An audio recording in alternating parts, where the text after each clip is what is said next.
welcome back to another edition of Drop the Mitts Hockey Podcast, brought to you in partnership with Primetime Production. Today we are joined by Northeastern defenseman Jackson Dorrington. Jackson, how you doing, man? I'm doing well. Yeah, I'm doing well. How are you? I'm good, man. I can't thank you enough for taking time out of your schedule. Obviously, I know you got a lot going on, coming off a huge win against Harvard, man. Talk to us about that game. I mean, crazy ending. And now you guys get to go face BU on Monday. Yeah, no, I mean it was a great win for us to keep the streak going. But yeah, I mean it was pretty resilient by the group. We were down 2-1 going into early in the third. So and yeah, I mean Gunnar Fontaine with the OT winner, like that's just what he does.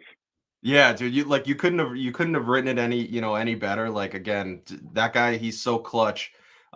Dude, talk to us about that play. I mean, again, you guys were so resilient all game. It was just a battle with with those boys over at Harvard, and physical game at that. And talk to us about what you remember from finally getting you boys winning it.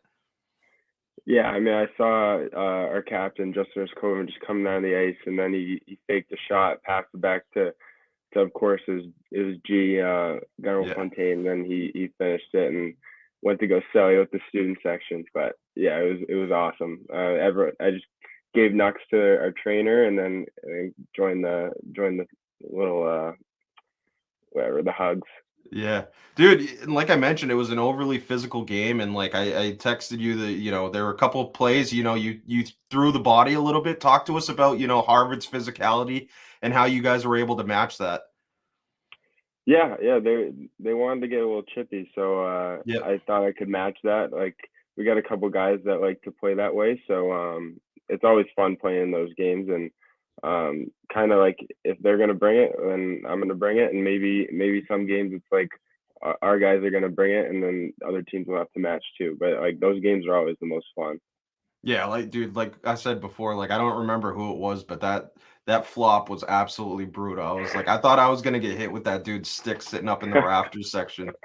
But yeah, man, and you guys move on to take on a team like BU. Obviously, they've been, one of the top 5 teams pretty much all year. Pretty much all college hockey is talking about, Macklin Celebrini, Lane Hudson. What's the mindset that you have going into a game where, you're playing a couple guys? Obviously, you guys are, on a heater yourselves. What's the game plan going into a game like this, and how do you look to kind of not, I guess, slow down guys like Celebrini and Hudson? Yeah, I mean, like you always want to know when they're on the ice, but I don't think our main focus is just like shutting them down. Like we have to make sure they're worried about us.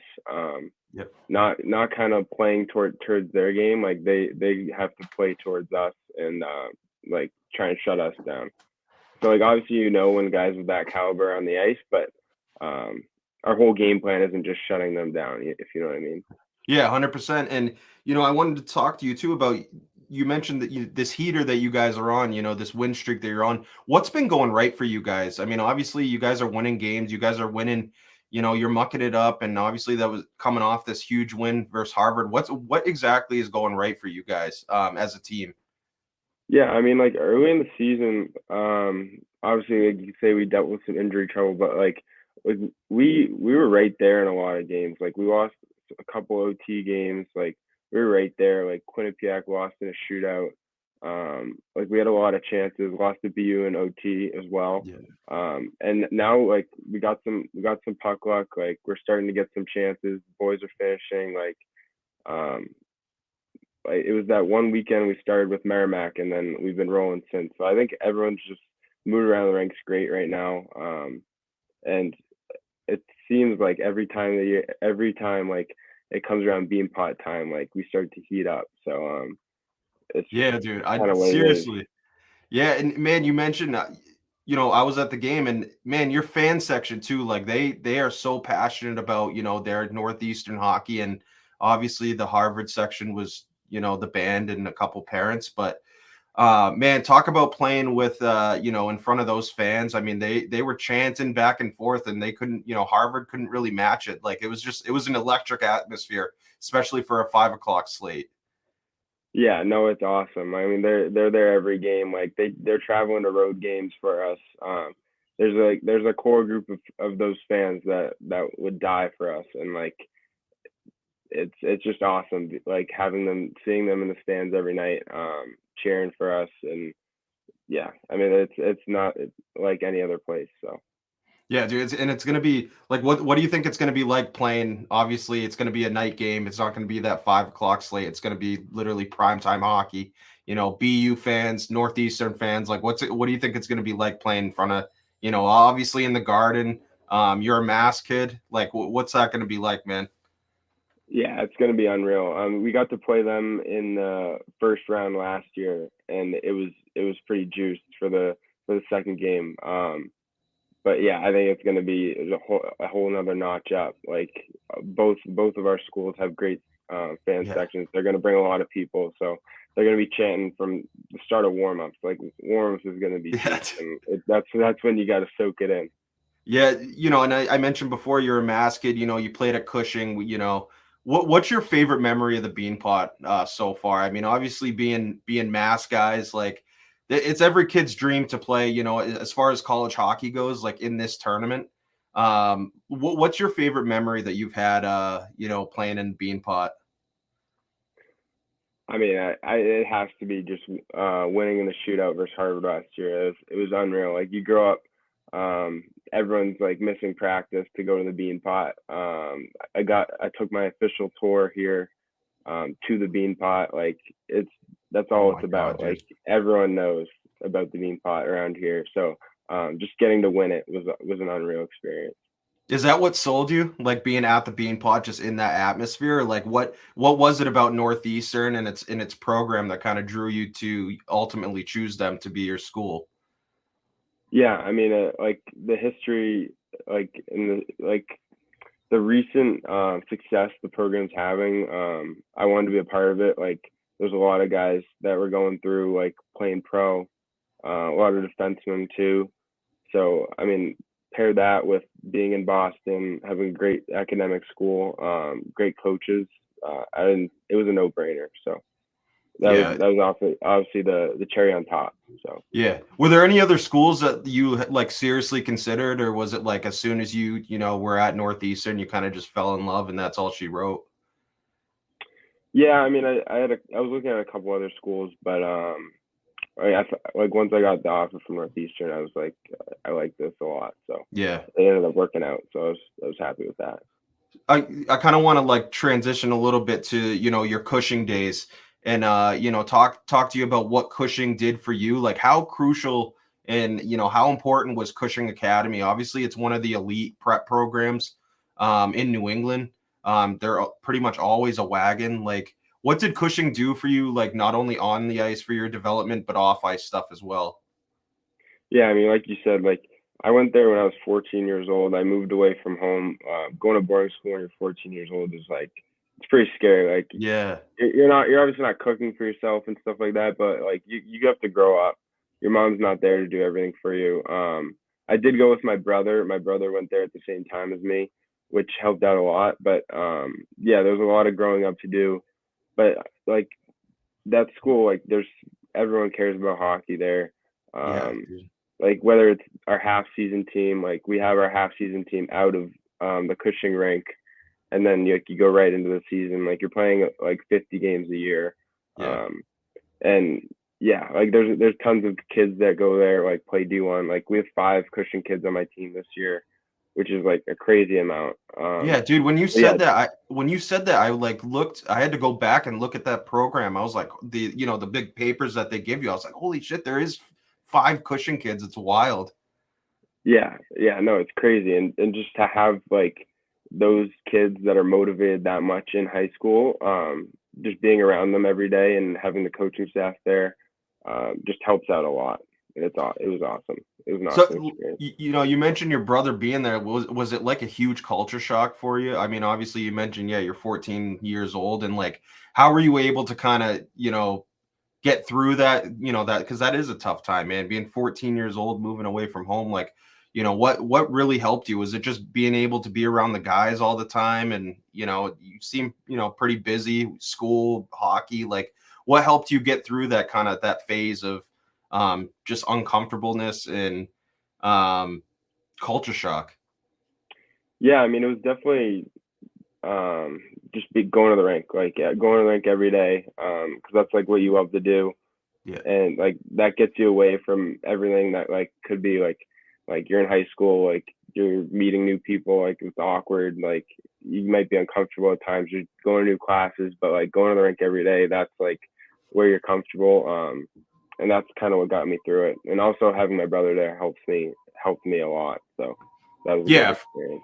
Yeah, I mean, man, having family around, that always helps. Obviously you were drafted to, you were just at the Vancouver Bees game. You were drafted by Vancouver 6th round. Man, what was it like when you heard your name and you were selected by Vancouver? What was that moment like? What do you remember from that day?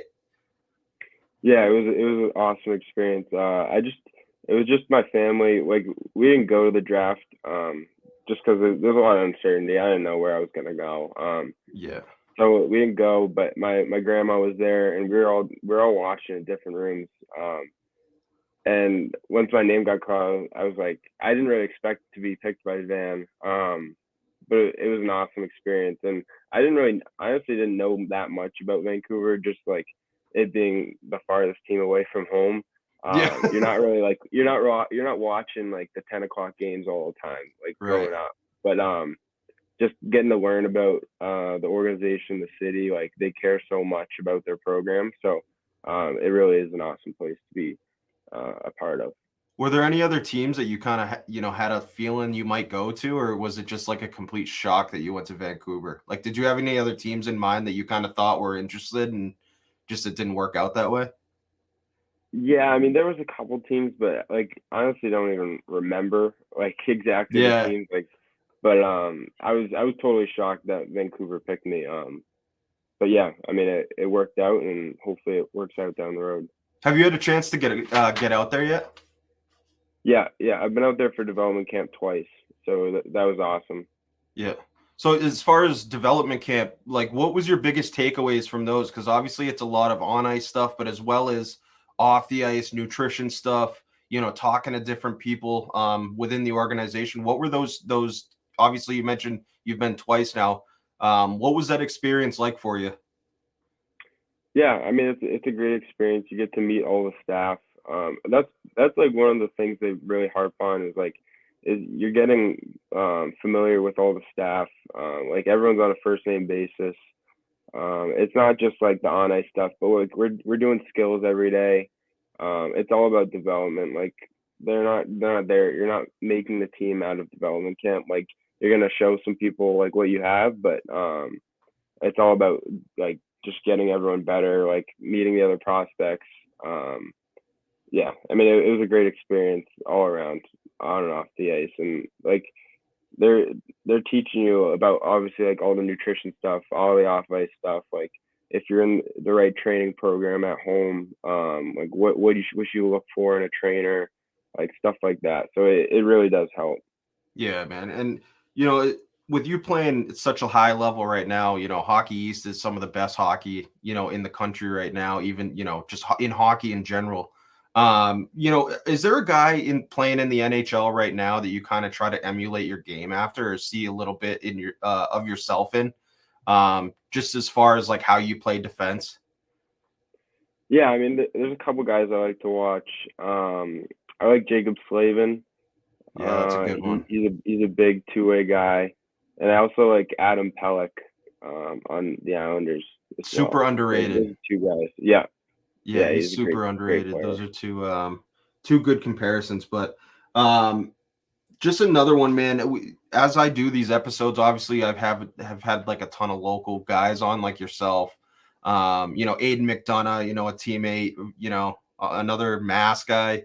What would be your biggest piece of advice for kids, younger kids playing the game right now, who are trying to make it to, a high level, play college hockey, and then, even above that? Like, what would be your biggest piece of advice as far as like on ice stuff, off the ice stuff that they should be kind of focusing on?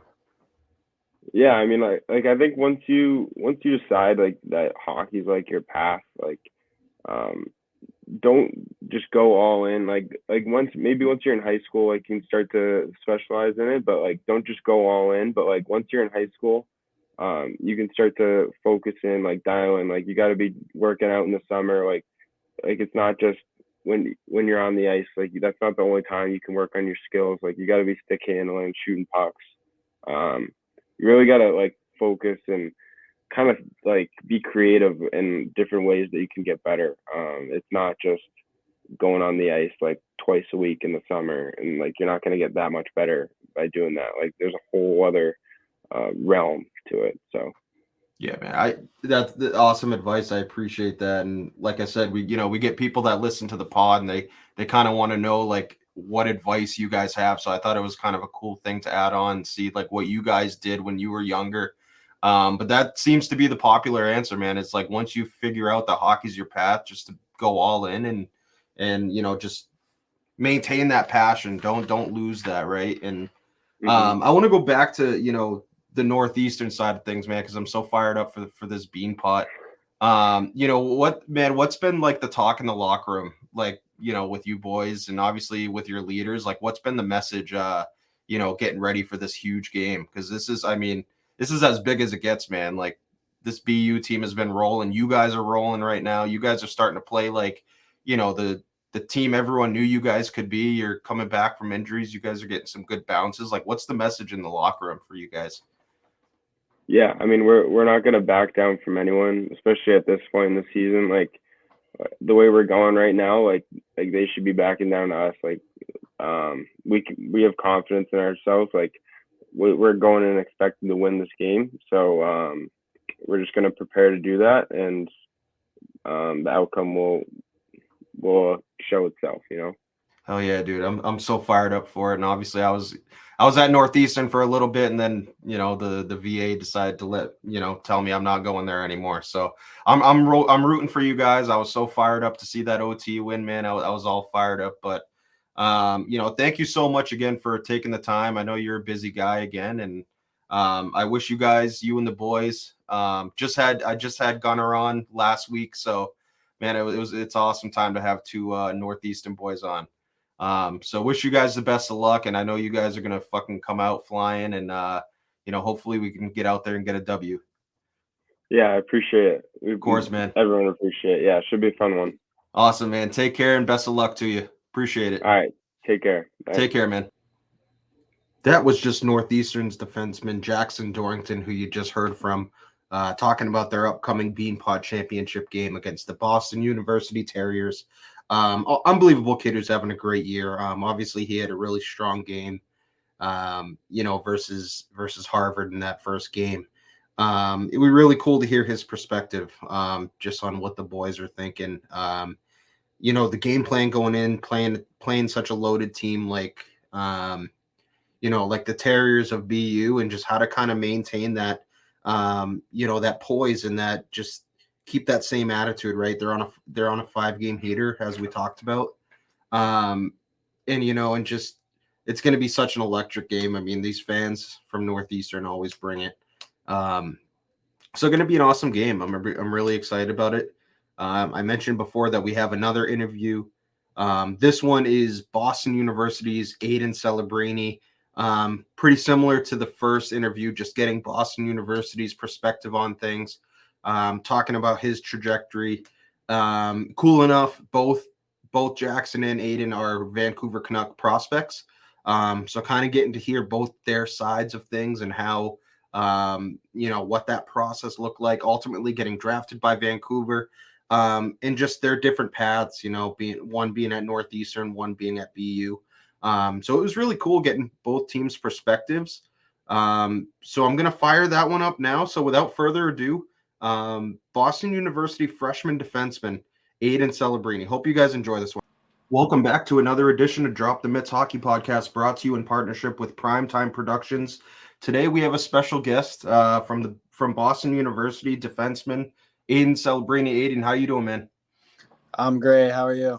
I'm good, man. I can't thank you enough for taking time, especially on Super Bowl Sunday, sure you got some got some plans, so try to push through. But man, fresh off Friday's 7-1 win over Merrimack, and obviously Monday's huge win over BC. And then you guys are on a 3-game heater, not to mention. How do you guys keep that same momentum going into such a big game like tomorrow? Obviously, the Beanpot, which is such a big tournament for the Boston area, and especially you guys.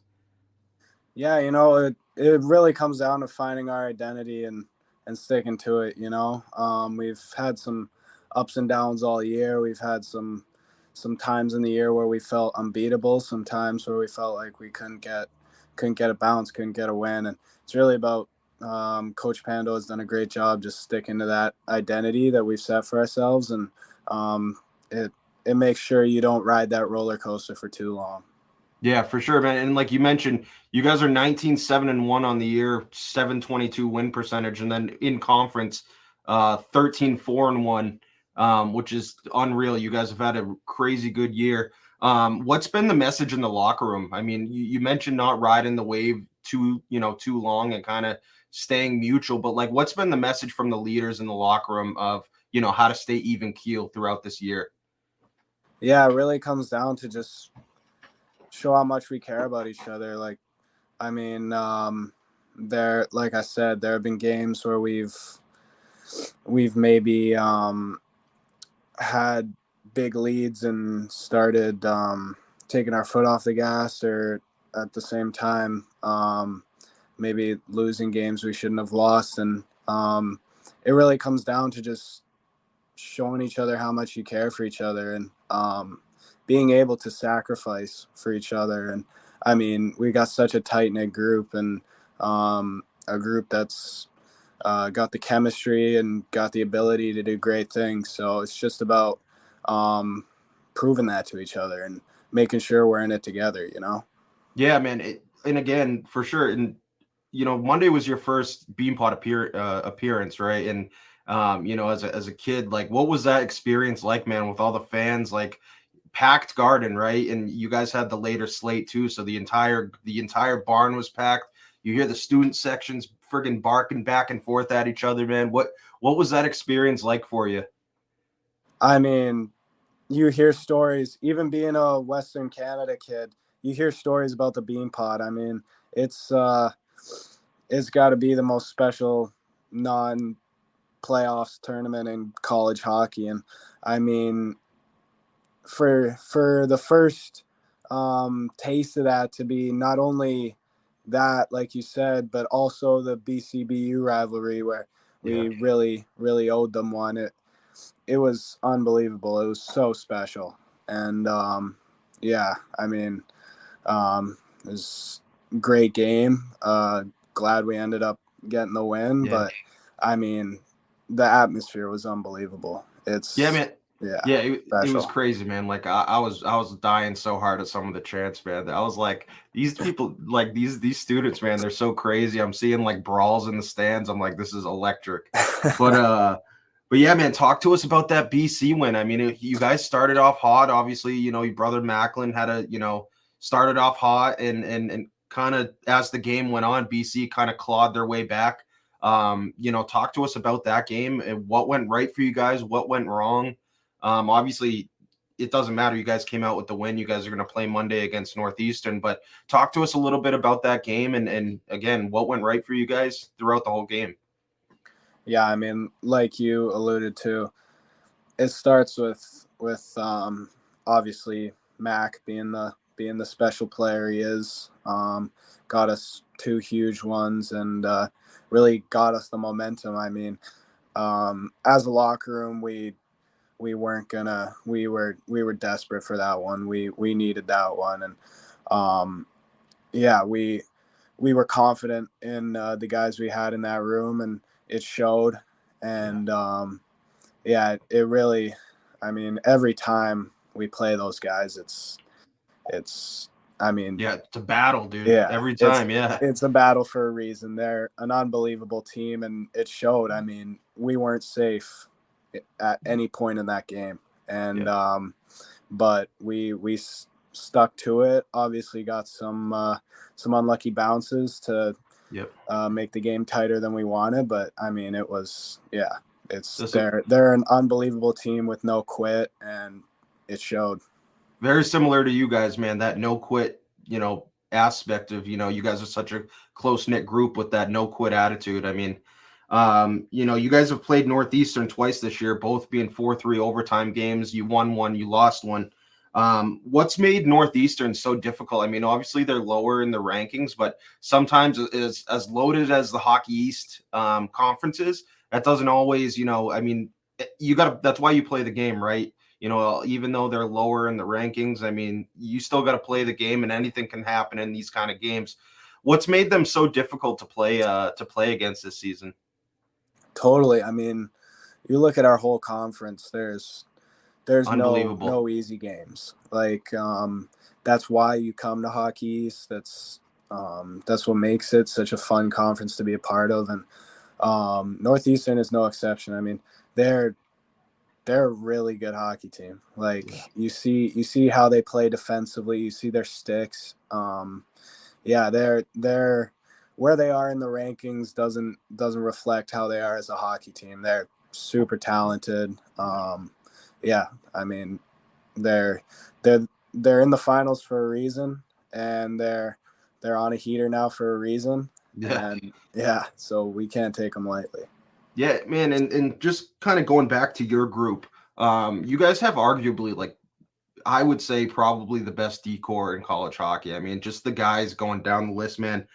Obviously led by Captain Case McCarthy, who's unbelievable leader. I love the way he plays.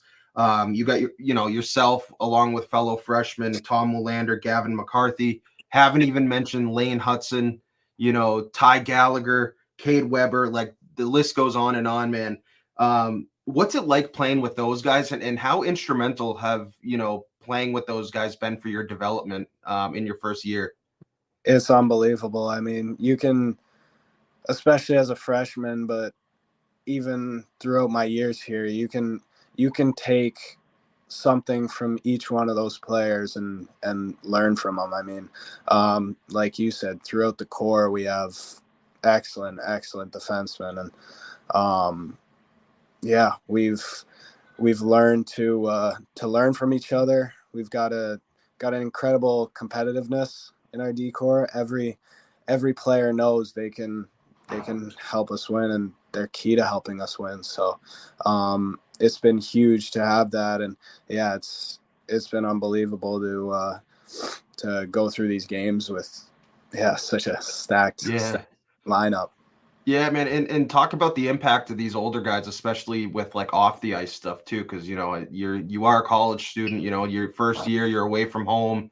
You're in friggin' Massachusetts, right? You're a Canada kid. How big of an impact have they had off the ice, just kind of as mentors and kind of helping you through this whole new experience of college? Yeah, they've done an unbelievable job just showing us the ropes. I mean, it makes it so much easier when you have those kids that have walked the path of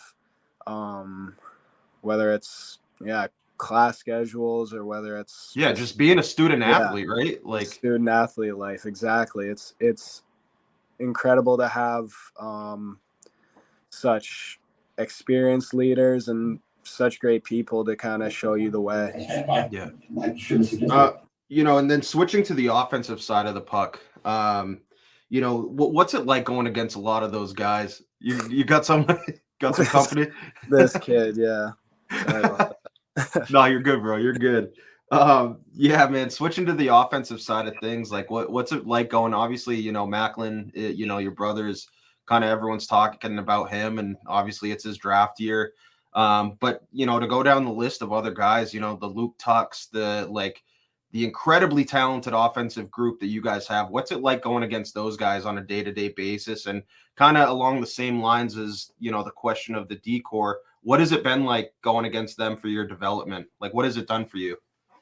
I mean, just like I said about the decor, going up against every single one of those forwards gives you a challenge, and gives you a different challenge, and gives you a different area you can learn. Like, I could go down the list of all the forwards that have, just Yeah, man, I could go down the top list, but we might be here with a little while with this I don't think crazy we loaded. have. I don't think we have time to go through every single talented forward we have. It's incredible, and it's so great for a D-man, not only for just your development, but just for in-game confidence too. You play against all these unbelievable forwards in practice, and so you never feel unprepared for the games, no matter what team you play. You've been practicing at that level the entire year, so it makes it no different when you step into those tight games or those battles where playing against BC or like some of those top teams. Yeah, for sure, dude. And, kind of transition a little bit. Obviously, your brother, you get to be on the same team as him. You guys are both kind of going through this journey together. Man, what's it been like having your younger brother on the team and just kind of, going through this whole thing with you? And what's it been like seeing him doing what he's doing at the level he's doing, being the youngest player in college hockey? It's unbelievable. I mean, right now he's the favorite for the Hobie Baker Award. Like, what's it been like seeing him do his thing and obviously in his draft year, like when it's crunch time, right? Totally. I mean, yeah, it's obviously so special to share these moments with be in those Beanpot games with those rivalry games every step of the way, like have him there by my side. And honestly, like, I'm so proud of all he continues to accomplish. Like the pride I have for how great he's doing and will continue to do. It's awesome.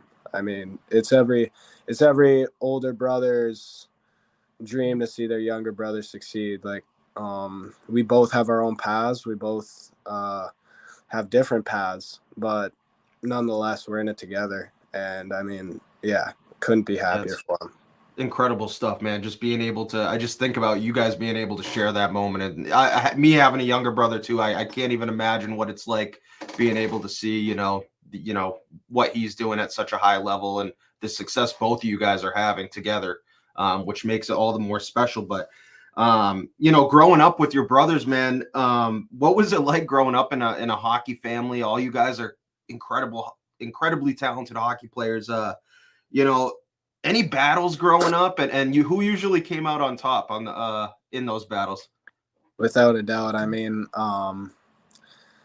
it's me and Mac have definitely had our battles going one-on-one at the North Shore Winter Club or little down mini in our hockey basement. Yeah, it's I mean, I could tell countless stories of the many series that have ended up one game wins and losses. But it's been awesome going from those battles, those one-on-ones, those simulated games to now experiencing those tight series and those tight games with him together, on my team. So sick, it's awesome. Yeah, man. And, getting into, your path a little bit, prior to BU, you had 2 great years at Shattuck St. Mary's, which is an incredible hockey school, just school in general. 2020-21, you had a goal, 13 assists in 42 games. And then 2021-22 is where you really elevated with 2 goals, 30 assists in 55 games. But sometimes it's not always on the stat sheet what you're great at. Sometimes those things don't always pop up on the stat sheet. What areas of your game do you take the most pride in? Yeah, I'm glad you brought that up because that was a really big thing for me growing up. I mean, I was a late developer. I mean, I wish I was one of those kids who was top of the pack from a young age, but I had to work to get to this level, and the stat lines show it. I wasn't a special player when I was at that age, but I'd like to think I had a special mentality, and I kept working. I stuck with it, and yeah, it's a great kind of look back into how far I feel I've come because of that. Like, I feel like I've never been an offensive defenseman. That's never been my game. As much as I keep trying to learn that side, trying to build that side, I've always prided myself on being an elite defensive or two-way defenseman. Yeah. But obviously, every hockey player wants to get his points, and Yeah, of that's course, man. definitely something I've really been working on. Yeah, that's awesome, man. And going back to Shattuck, what did Shattuck do for your development, both on the ice, off the ice? How instrumental was that school, prior to getting where you are now? Totally. I mean, when you're there, you're surrounded by elite players and elite coaches. Like, it's whatever you want to put into working at your game, you will get out at Shattuck. Like, it's a great catalyst for any young player who wants to elevate their game. I mean, and it's not like just going there will make you a better player. Obviously, you have to seek out that that development yourself, but there's no better place in the world to do it. Yeah, dude. It's got a reputation, deservedly so, and it's a great place for my development, for Mac's development, for countless young athletes. Yeah, I mean, incredible school, like, man, the best of the best. The list goes on of the players that have gone through that school. But last year you were selected in the 6th round, 171st overall, by the Vancouver Canucks. Man, talk to us about what you remember from that day, getting that call, seeing your name, right? Talk to us about that day and how you and the moment you found out that you were going to Vancouver. I mean, the Canucks were my childhood team. They Yeah, were, dude. Being from Vancouver, obviously, my dad having a role in that organization. It was, it was surreal. Just my first thought when it happened was just, it was surreal to see that all those years ago when I was practicing alone and pretending that I was a Canucks player, a Canucks draft pick. Now for it to finally come to fruition, it was, I mean, any NHL team you go to, it's an unbelievable day. But for it to be the Canucks, it was incredibly special. Yeah, that's it. And to be surrounded by your family and everything, like, that's an incredible moment, man. Leading up to the draft, did you have any like bizarre draft questions? Like, obviously you hear about these stories, man. Like, I've had a few guys on that just some of these questions that they were asked are just outrageous. I don't even know how the hell I would respond. I'd probably laugh, to be honest. But did you have any bizarre draft questions? And were there any other teams that you thought like you had a chance to possibly go to? Yeah, I mean, I think coming from obviously the AJHL and being kind of a less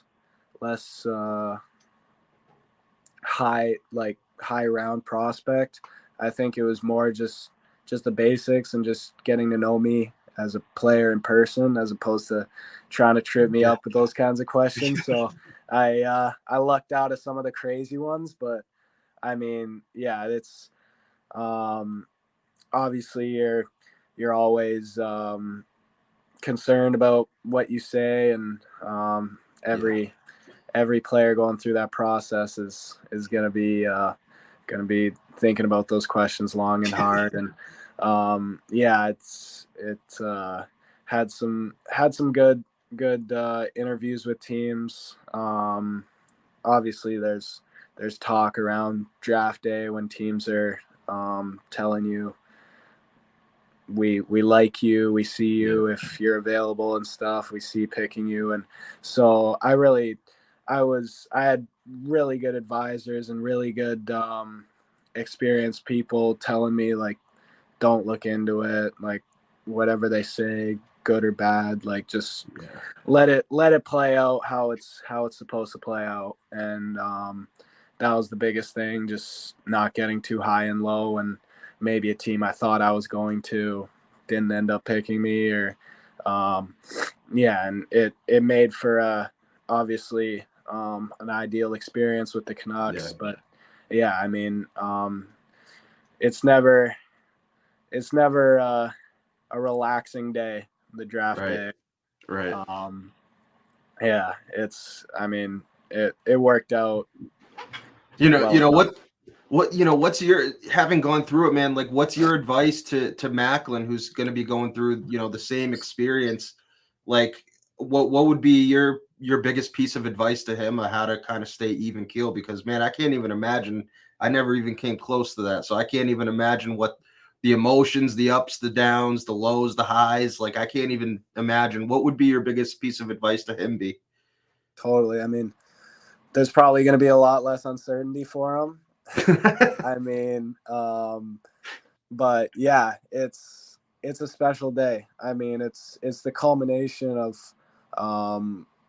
all your work, all your dreaming, and all your sacrificing to get to that day. It's the day every minor hockey player dreams of. So make sure to don't let the chaos of the day steer you away from enjoying it. I mean,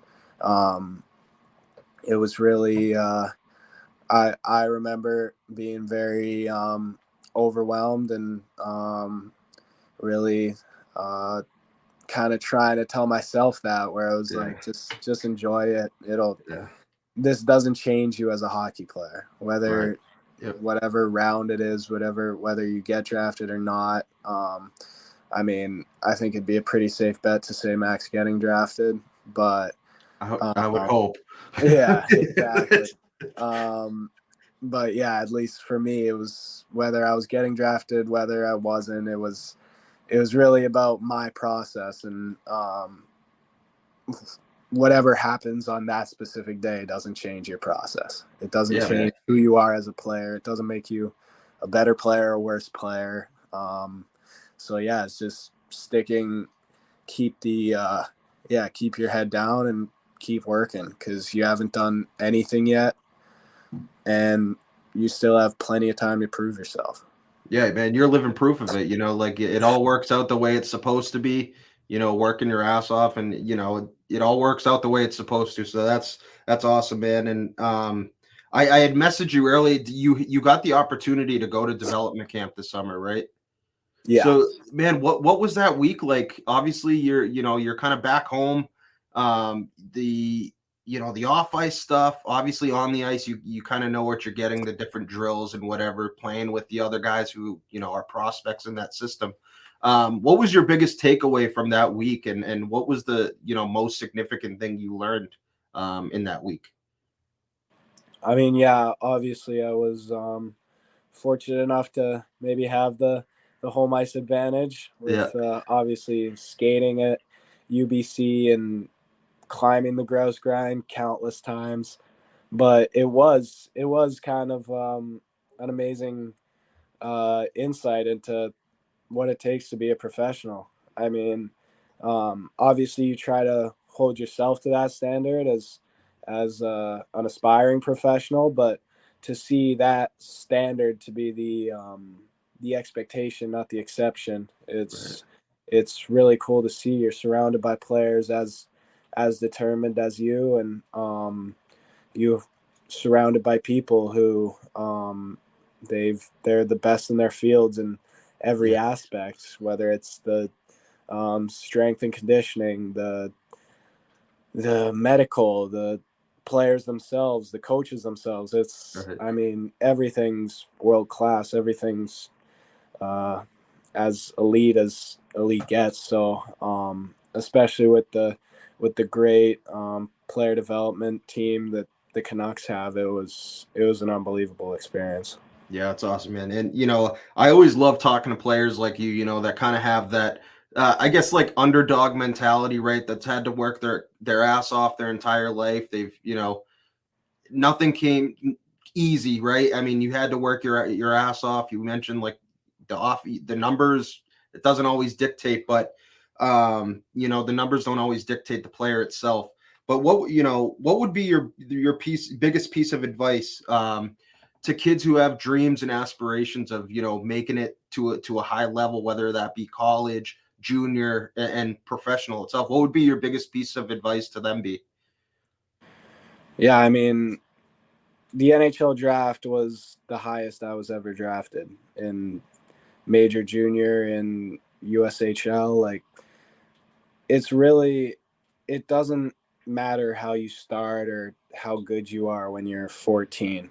It's if you're willing to sacrifice everything for the process. It's if you're willing to, even when people don't believe that you have a future, to believe it yourself, and to because there's this great Draymond Green quote that I've loved to live by throughout my career. It was him talking about being the greatest defender in the world, and he was saying, if I don't believe I'm the greatest defender in the world, what's the point? Like, nobody else will, Yeah, like, dude. you have to prove it to everybody and yourself that you can make it happen. And I love that, dude. there's still a lot to prove for me and for all my teammates. Hell yeah, man. I love that. Well, listen, man, I wish you guys, I can't wait. I'm hoping I can be there, for the game. I wish you guys the best of luck, man. I mean, you guys have been playing unbelievable hockey, and I wish you guys the best tomorrow. And before we go, I gotta ask, man, with it being Super Bowl Sunday, you got any predictions on the game, whether team scores or MVPs of the Super Bowl? You got any predictions? I mean, I'm a Cali boy now. The family's down in the Bay now, so I got to roll with the Niners. And all right, man. I mean, seeing Brock Purdy, seeing his story, and I mean, he's an inspiration for a guy like me. So yeah, I'd love to see him get it done and pick up that hardware.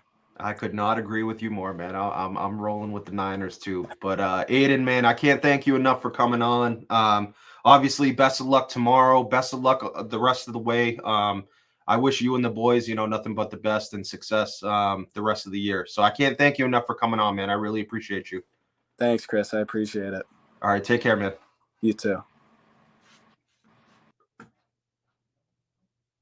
That was Aiden Celebrini, defenseman for the Boston University Terriers.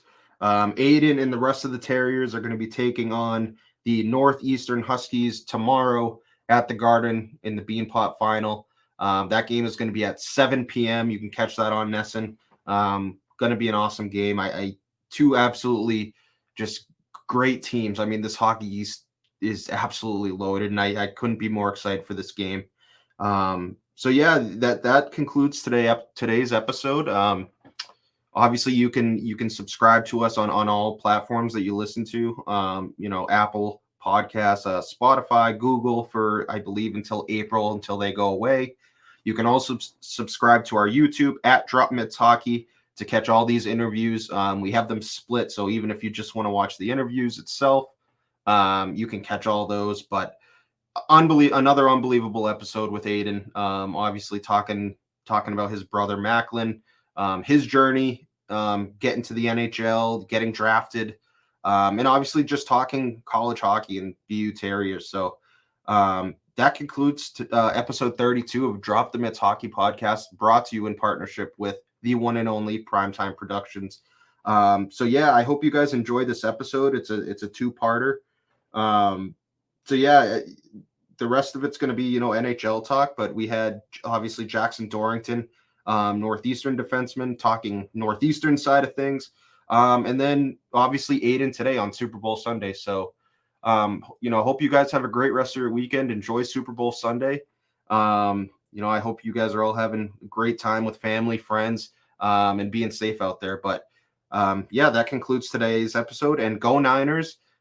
Take care, guys. Welcome back to this edition of Drop the Mitts Hockey Podcast, brought to you in partnership by the one and only Primetime Productions. Awesome episode. I mean, this was kind of one of those things I didn't know how it was going to work. Just in trying to get both sides of Northeastern's perspective on the Beanpot, as well as Boston University's. It's going to be a huge game tomorrow. I started off doing the interviews and kind of wanted to do my little breakdown of this game that's going to be happening the same day, Monday. That was my plan. Drop this episode. Obviously, the Beanpot's going to be happening at night. You get to hear both perspectives, both teams, Northeastern's point of view on things, BU's point of view on things. And obviously, this episode's going to be dropping on the 12th of February, same day as the Beanpot final. So it was so super cool to get both sides, just to talk about where both teams are at.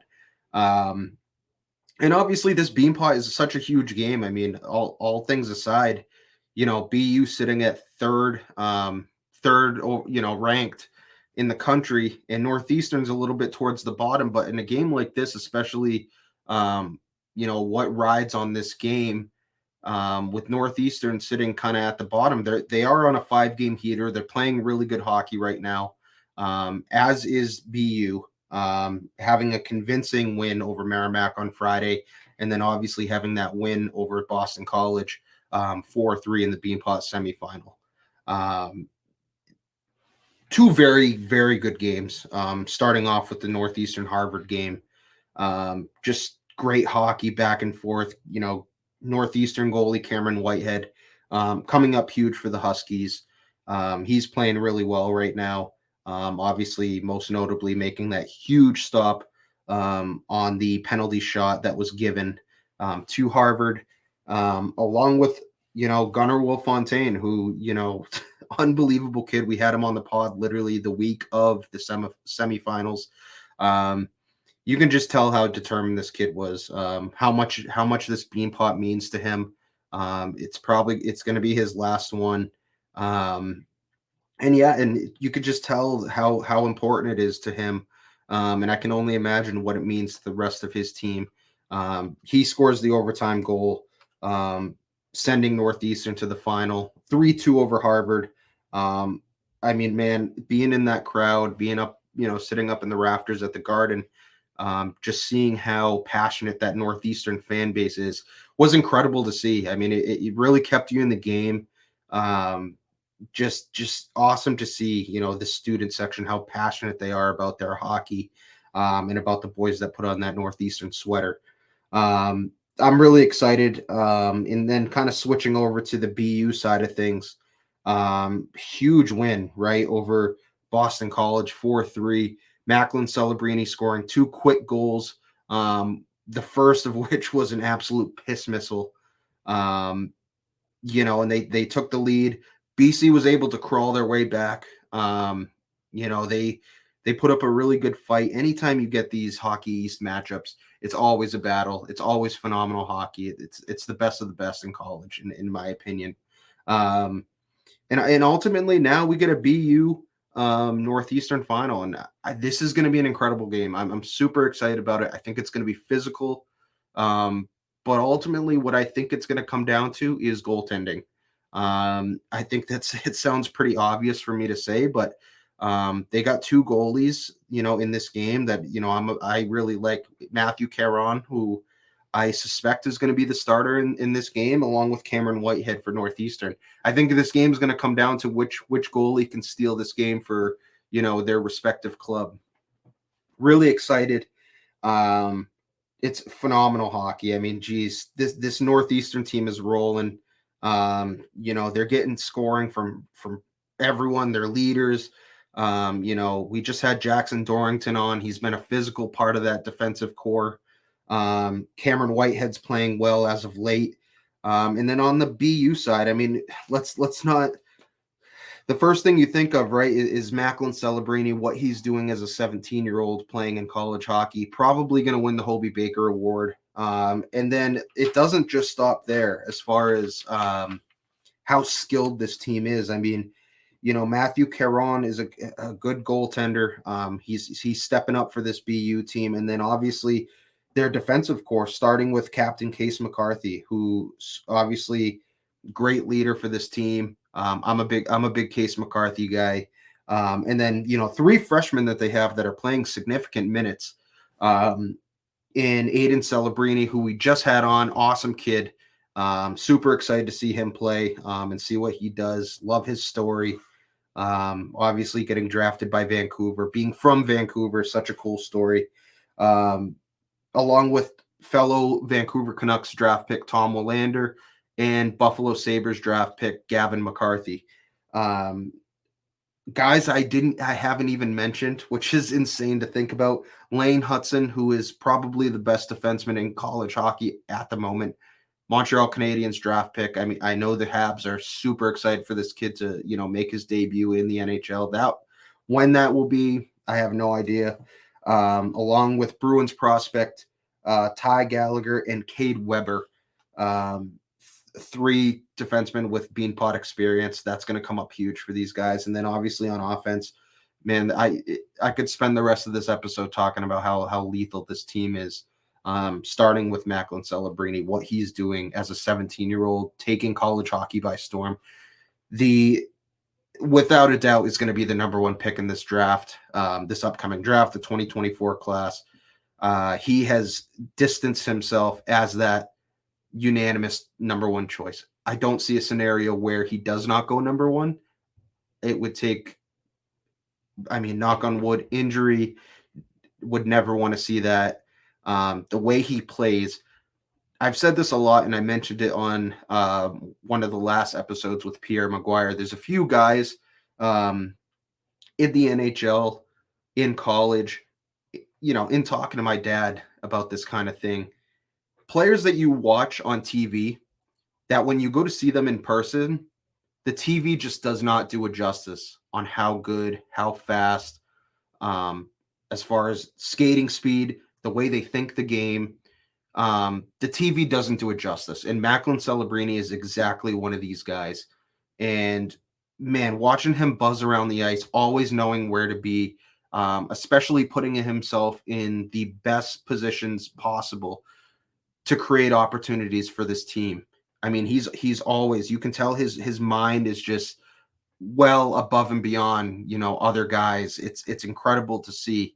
And that shot that he has is incredible. I had no idea that his shot was this fast and this heavy. Speed is one thing on a shot, but he has a heavy shot. And it just incredibly talented. I can't wait to see what he does in this game. Obviously, with going to be a full crowd there. Northeastern didn't really get the opportunity to play in that full garden. They're going to get that opportunity tomorrow. Obviously, the fan bases are going to be barking at each other back and forth. It's going to be great game. I mentioned it's been a 1-1 split in this this year, Northeastern BU. Both being 4-3 overtime wins. Sorry, not overtime wins. Northeastern took one, BU took the other. They've played them tough. Both teams, I mentioned this talking to Aiden. Games like this, players really, all records, stats, everything kind of go to the wayside, and it's a new hockey game. That's why you play the game, right? And, these kids get up for these kind of games. In conference hockey, Boston hockey, Beanpot hockey, they anything can happen tomorrow, right? It's a new season, a new everything. And, Northeastern's on a phenomenal 5-game winning streak. They've been playing great hockey. Same with, BU with a convincing 7-1 win over Merrimack on Friday and their win over BC. So I'm really excited about this game. I hope you guys enjoyed that interview, those 2 interviews with Jackson Dorrington and Aiden Celebrini, both Vancouver Canuck draft picks. Both going to be playing in tomorrow's game. Super amped up for it. So that does it for Beanpot Talk, and I'm going to go very kind of quickly into NHL news and notes. for those of you who watched the game on Saturday, obviously I'm recording this on Sunday. Ridley Gregg of the Ottawa Senators pulled an absolute rock star move. Obviously, the Ottawa Senators beating the Toronto Maple Leafs with an empty net. Ridley Gregg decides that it's a good idea to go down below the dot and rip a Howie. I thought it was absolutely hilarious. Mixed reactions across, the Twitter world, whether analysts, whatever. My reaction to it is, you know what? We talk about and we want players to, show who they are and show a little bit more personality. And I'm okay with that move. It is what it is, but you have to be ready for the repercussions. You can't think players are just going to stand there and allow you to do that. With that being said, there is no place to be cross-checked in the head. Absolutely not. If you want to drop the gloves, drop the mitts, go at Ridley Gregg. Okay, great. Kind of show that you felt disrespected by that. That's one thing. But to just get a skating start and to just barrel and cross-check someone in the head, I can't get behind that. I just can't. What Morgan Riley's going to get for a suspension, I don't know. I look at David Perron's suspension, and I could honestly see him getting 6 games, maybe a little bit more. I've seen the numbers of 10 to 15 games. I think that's insane. I think that's too much. I can't see that happening. I think 6 is a fair number. And like I said, it's one thing to, show that you felt disrespected by that, drop the gloves, whatever, scrum at the end of the game. But a cross-check to the head is kind of where I cross the line. So we'll see what happens. That decision will probably be tomorrow, Monday, the 12th. We will see. Another suspension that we saw this weekend, Nikita Zadorov was suspended 2 games for a hit to the head on Lucas Raymond. This hit was a little more unorthodox. It was a little, I don't know how to, it didn't look as bad. I mean, it looked bad the way Raymond went down, but I don't think Zadorov necessarily had the intent to injure. I think it was just that Zadorov is such a significantly bigger guy than Raymond that I think it was just unfortunate the way that hit happened. So he goes off for 2 games. He'll be back, obviously, on Thursday. Some disappointing news for the Tampa Bay Lightning. They lose Mikhail Sergachev, probably for the season. That news has not come out yet.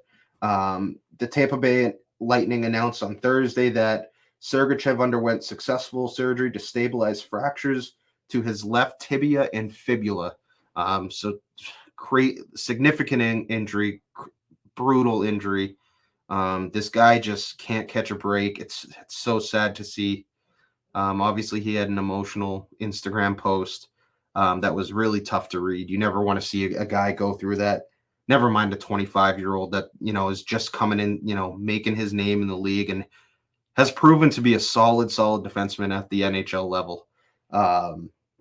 He left on a stretcher in Wednesday's 3-1 loss against the Rangers. You could tell it just looked bad. I do not recommend anyone go watch it. I never do well with those kind of injuries. But anyways, we're hoping for a speedy recovery for Mikhail.